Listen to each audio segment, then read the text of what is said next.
Cass in Baltimore, wearing out my remote control on Tuesday night. This guy is a part of me wearing out the remote control, watching hockey and basketball and Terps and Wizards and Caps and back and forth. He is Rob Carlin, co-host of Sports Talk CSN, doing a lot of Caps activity there at CSN.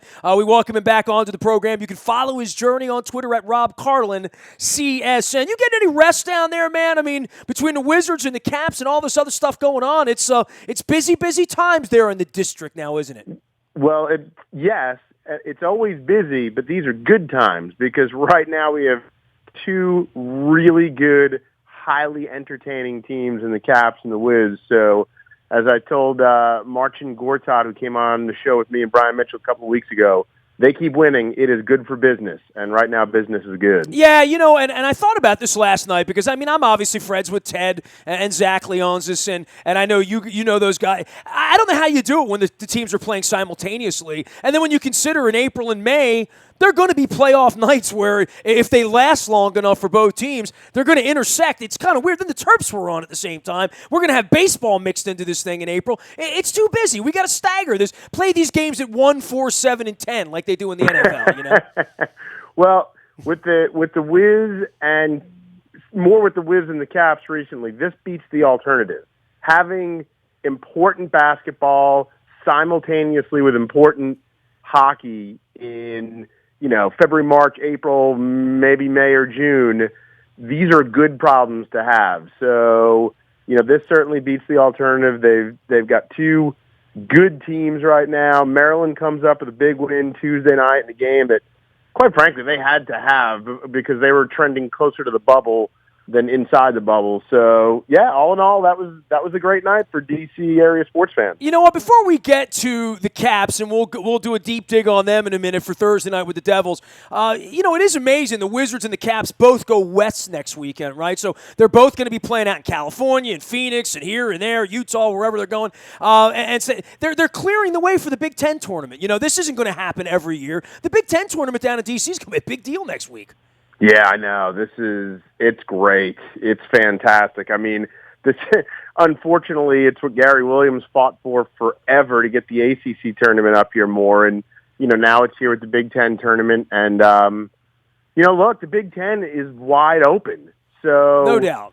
Maryland's got as good a shot to make a deep run as any team. And, I think it'd be great if they could go on a little bit of a run. But yeah, it's great to have a tournament. The ACC tournament was here last year, and it was weird because Maryland wasn't in it.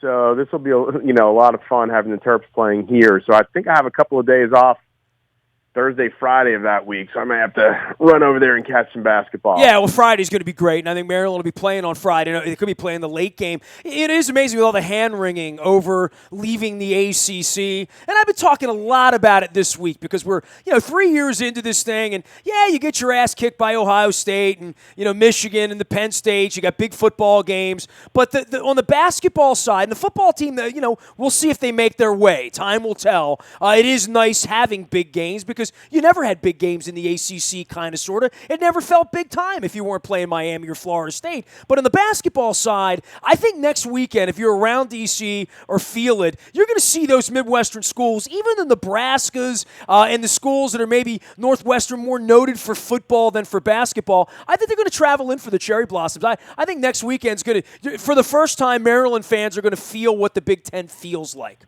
Yeah, I think there's something to that. And, obviously football has its challenges with that division because you're kind of hoping to be third best at best, fourth best more likely. But, yeah, look, when they made the move, I'm not a guy who laments what could have been or what should have been too much. They're in the Big Ten. Great, let's go play the Big Ten schedule. So...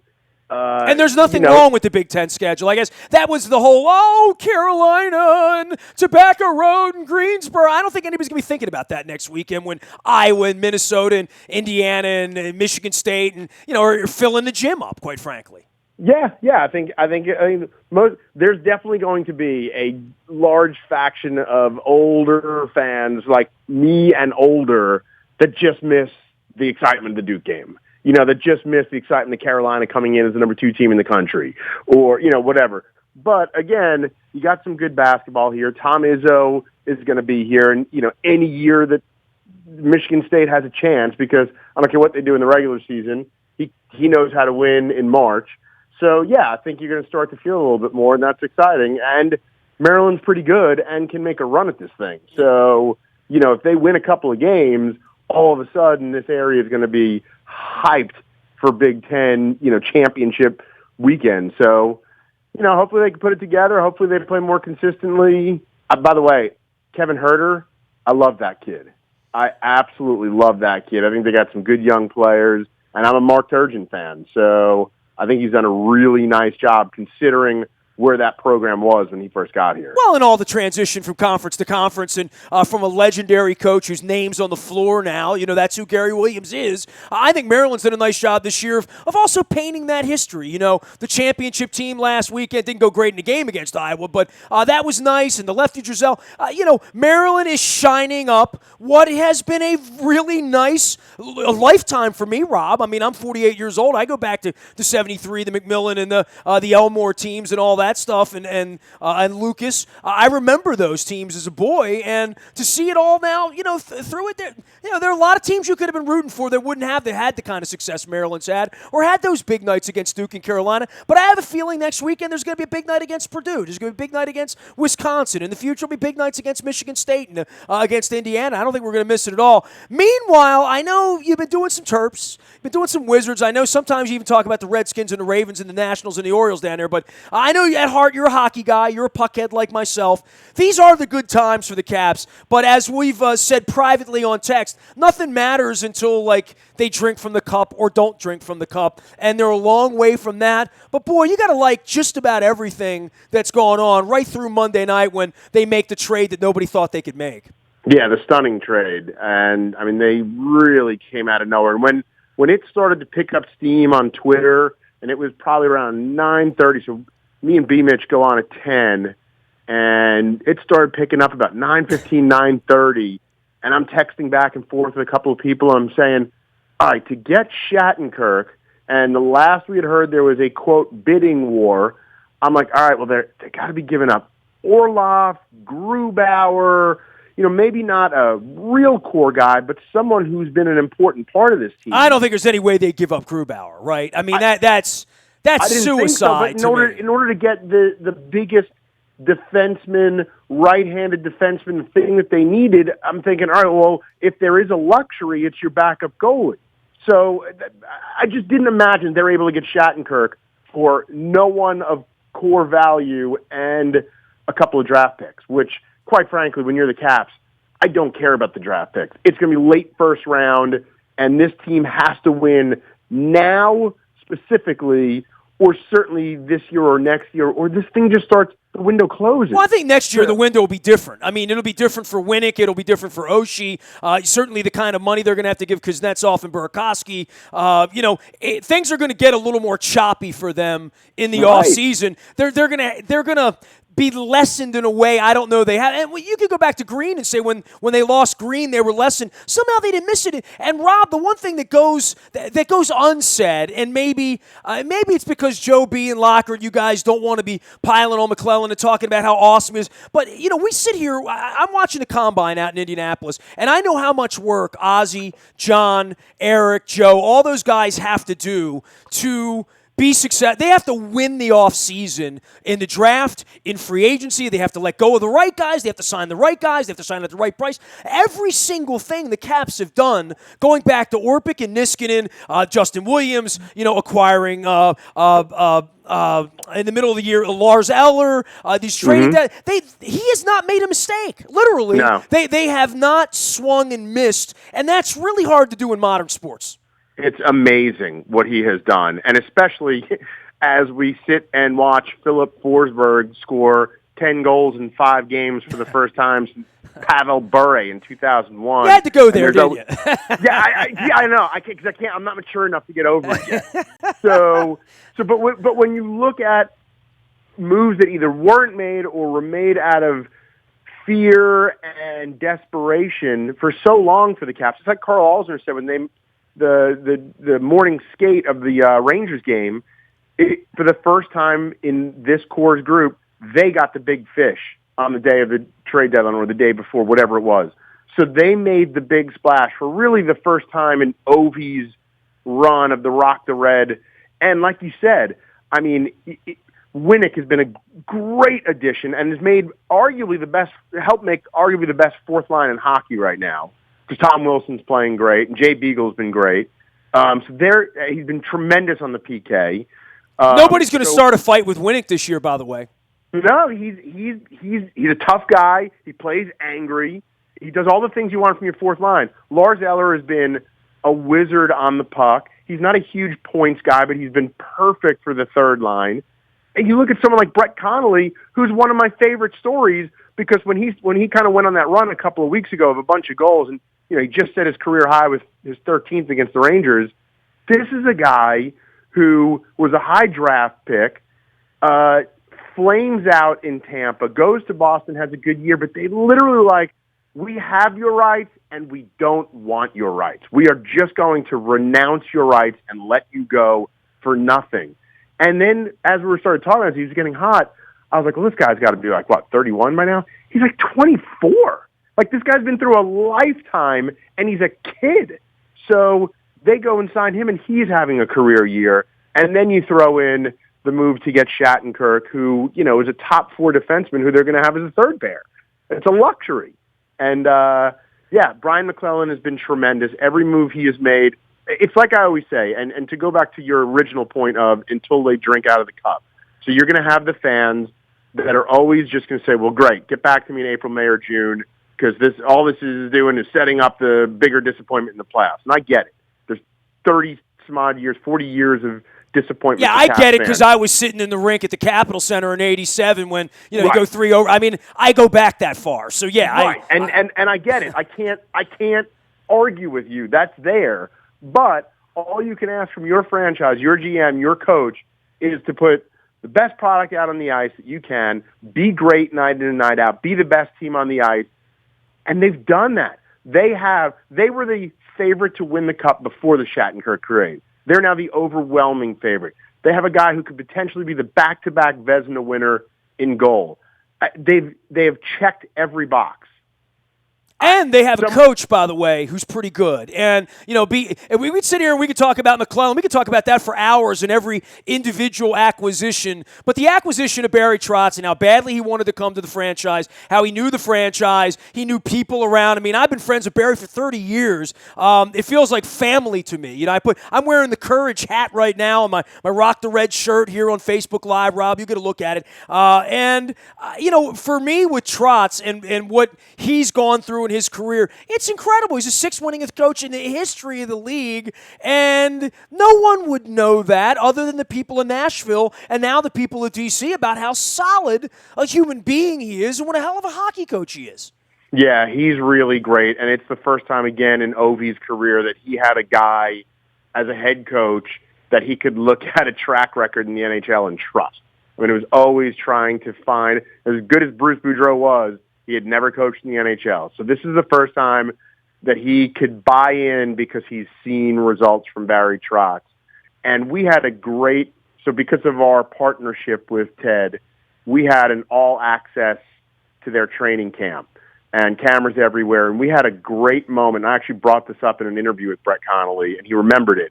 So because of the World Cup of Hockey, Barry Trotz had been away from the team for the first couple of days. His first day back, he meets Brett Connolly for the first time, and we had this great interaction on the ice as coaches talking to player and so what do you do well? What do you not do well? What do you think you need to work on? And Connolly's like, well, maybe I hold on to the puck too much and I try and, do too much with the puck instead of and he goes, well, okay, let's fix that.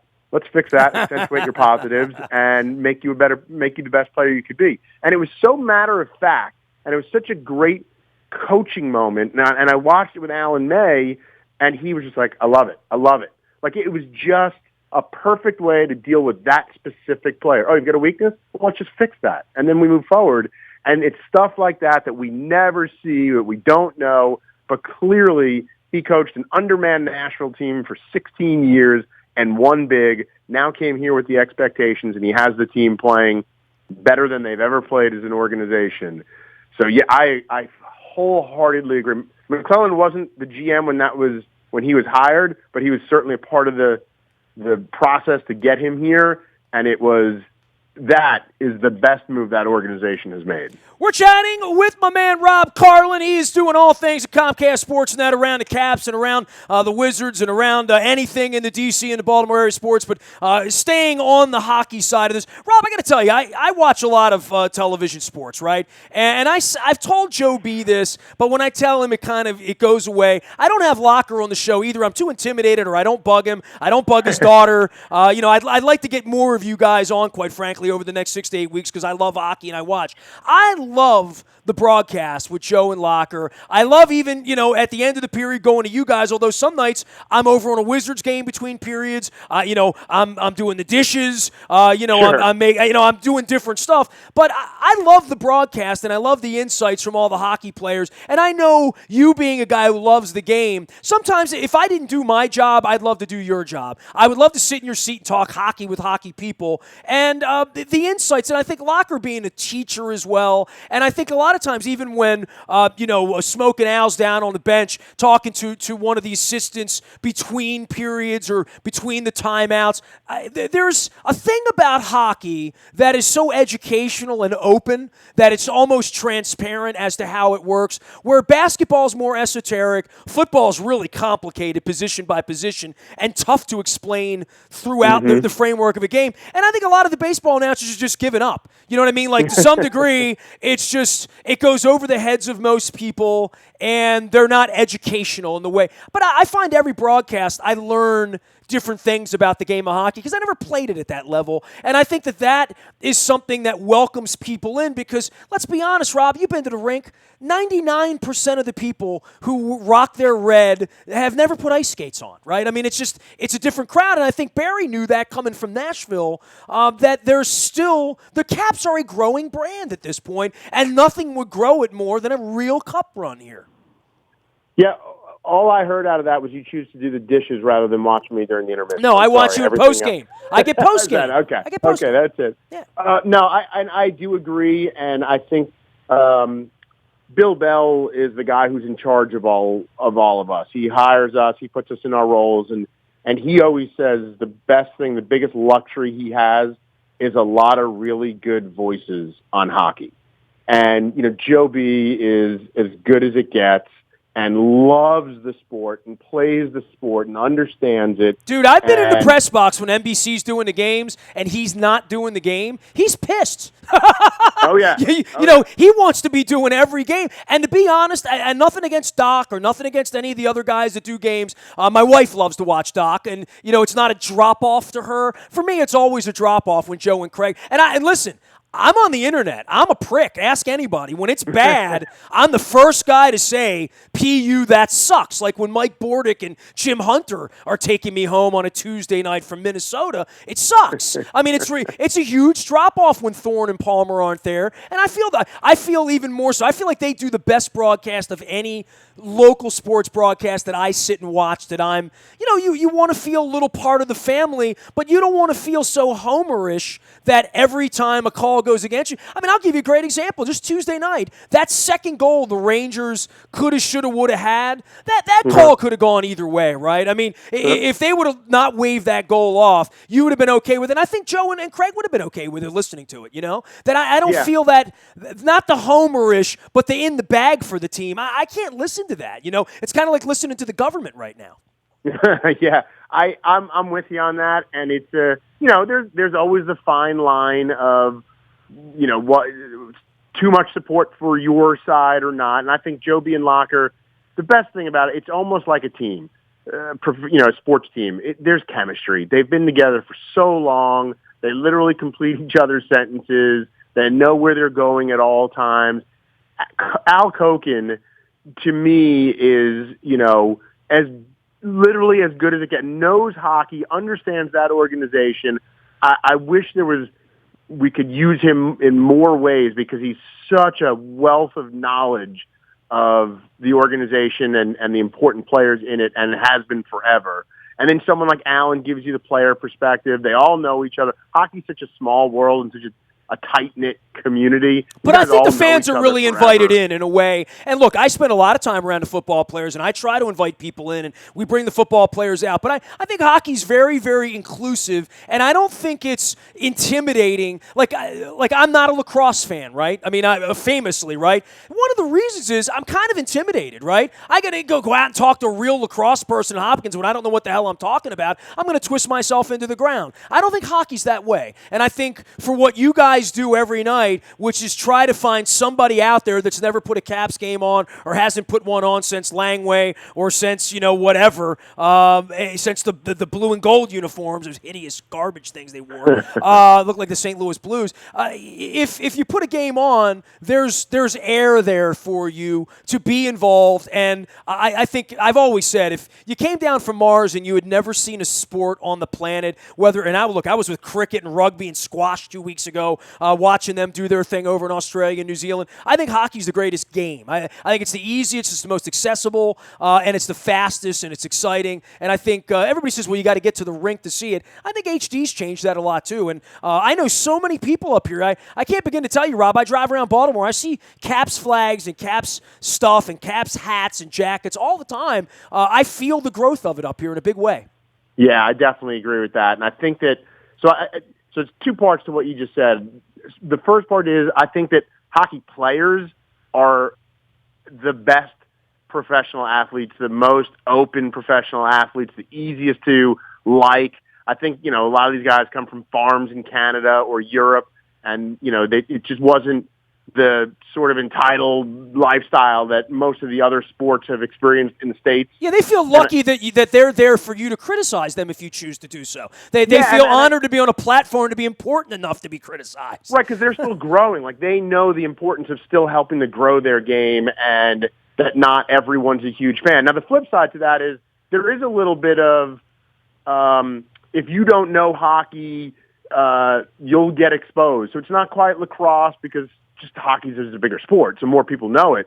But there is like a very protective feel in the hockey world. Hockey fans don't want an outsider who doesn't get it, who doesn't understand the game, that doesn't know, the third line left wing for, the Flames. There's a lot of that, but I also think that it's like you said, it's fun, it's fast, it's HD is absolute. I mean, do you remember when they had to put the little streaker on the puck? The tail. What an embarrassment that was. We celebrated the anniversary of that. I saw a story about that a couple of weeks ago. So ridiculous. And now, like, we watch, on HD TVs, it's such a great sport. And it is true. When you go to the rink, it totally amps it up, because we did our shows live from the arena when Connor McDavid was here at Edmonton on a Friday night.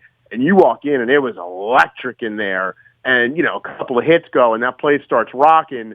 It's great. You go to an NBA game, and most of the game, they're playing music during the game. And outside of if you have like a 12-0 quick spurt or something, or an alley-oop dunk, you're just like, whew, I've kind of lost interest here for a little while. And hockey is just not like that, man. Like, you're locked in, the second you walk in. So yeah, I did 5 NBA games in 7 nights. Helps.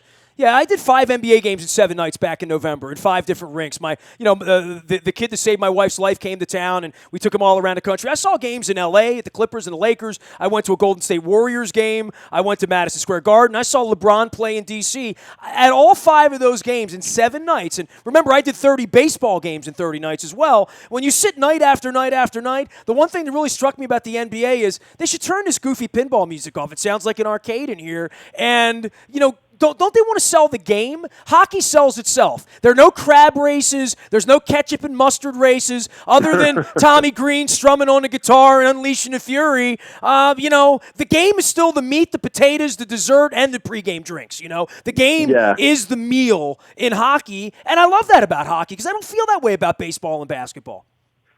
Yeah, I mean, it all has its different, charms about it. Baseball. I'm a baseball guy. I love baseball, and I'm not here to tell anyone that it can't get boring and monotonous. But I just love the whole everything about it, the pacing of it, the being outside in the ballpark. I get, but as far as just you can be locked in on the action the entire time. You just can't compare to hockey. It's just the constant pace, the constant hits. Every time you come over the blue line, there's a chance you could score. Forget playoffs. Playoffs literally goes to where I almost feel sick to my stomach. Like, you get so nervous. And you could be watching a Western Conference Blues Blackhawks playoff game, and I'm literally like, why am I so nervous? I'm like, I don't care who wins this game or this series, and I literally can't breathe. So, like, that, you just don't get that too much. For me in the NBA, I'll get locked in the playoffs, and obviously for my job, I'm into the Wizards and I'm into the NBA, but it's just not the same. And I'm the same way with you. Like, I go to these games, I'm like, they're really playing music while the game is going on? I found it kind of embarrassing and annoying. Yeah, to keep my attention out here? I don't understand. Yeah, it really, night after night, that's the thing that's really struck me from going to a number of NBA games and being in the arena and saying, man, why don't they feature the game? Right. The game's the important part. Devils, Flyers, Stars this week, West Coast for the Caps next week.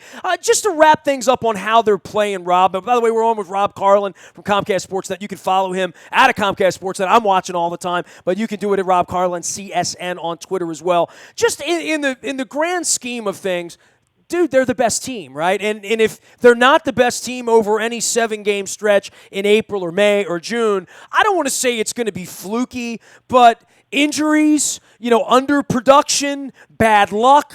I don't know what to say. I mean, I've been up and down the river all these years. In New York 2 years ago when they had Game 6-1 and then lost Game 7 in overtime. Last year, beating Philadelphia and then getting embarrassed by Pittsburgh. I mean, I've been through year after year, but there's nothing on the face of it, especially given the Shattenkirk edition on Monday, that doesn't lead you to believe that you should be excited about this, because I think every Caps fan shouldn't be feeling dread about this. I think they should be feeling excited about where this team's going. Couldn't agree more, and they'll have the best team on paper as they take the ice every night with the goalie. So I was listening to one of the national Canadian writers the other day after the Shattenkirk trade. It was before the Rangers game, and they asked him about how it'll help, and he said, look, they were the favorites before, they're the favorites now. To him, his biggest concern was at the end of that Pittsburgh series, Braden Holtby looked exhausted, just physically and mentally exhausted. And they rode him hard last year. They kind of got locked into him chasing the Marty Brodeur record for wins, and he was playing every night. I think in these next 20 games, they need to find him a couple of days off, and they've got Grubauer who can steal you some games. But find him a couple of days off. I know he wants to play every day, but you can't have him physically and mentally wasted by the time the second round is wrapping up. So find him some days off, because I was asked earlier this week by someone, who's the biggest concern for you, for the Caps? Who's the one team that scares you the most? I was like, whoever has the hot goalie.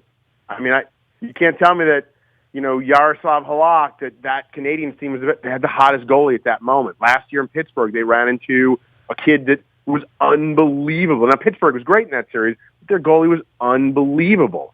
So Holtby's going to give you your best chance most nights.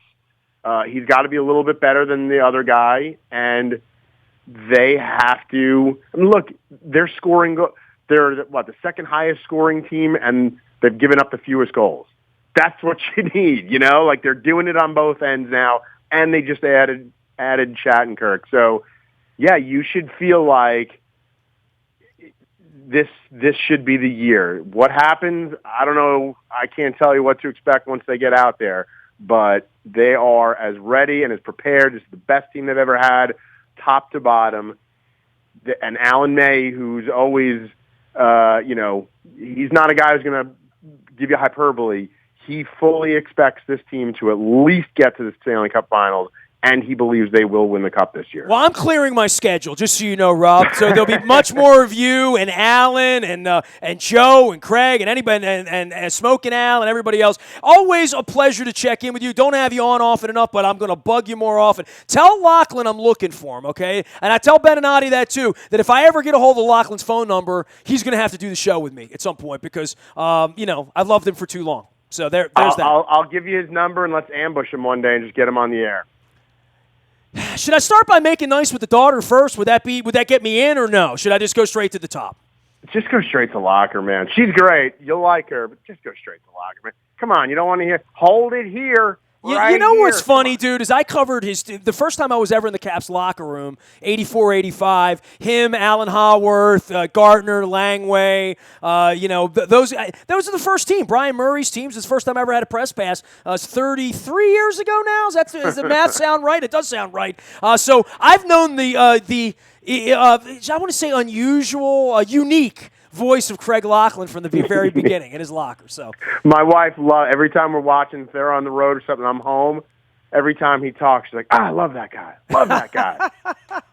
Hey, man, we'll stay in touch, and we'll keep watching every night. Thanks for coming on and taking a little time with us, Rob. Appreciate you, man. Absolutely. My pleasure. I'll speak to you soon. You got it. Rob Carlin, CSN, the way to find him out on Twitter, and, of course, at Comcast Sportsnet as the host of Sports Talk, CSN. You can find me out on the Internet anywhere your Wi-Fi is served in the Buy a Toyota audio vault 24 hours a day from anywhere in the world on your mobile device. Just download the TuneIn Radio app. We do come in crystal clear from wherever you are. Our morning newspaper ships to your email inbox at 7 a.m. each and every morning. It's brought to you by Planet Fitness and PlanetFitness.com. Get your muscle on. Get your bikini season ready to go. Planet Fitness right around the corner. Get yourself in shape in a very, very inviting environment. Still $10 a month. It's PlanetFitness.com. Last but never least, any breaking news? There should be some breaking news on the Ravens from free agencies and signings and the combine and the back end and draft possibilities. You'll get it first on the WNST Tech Service. That is brought to you by Coons Ford of Security Boulevard. We are WNST.net, AM 1570 and WNST Towson, Baltimore, and we never stop talking Baltimore sports.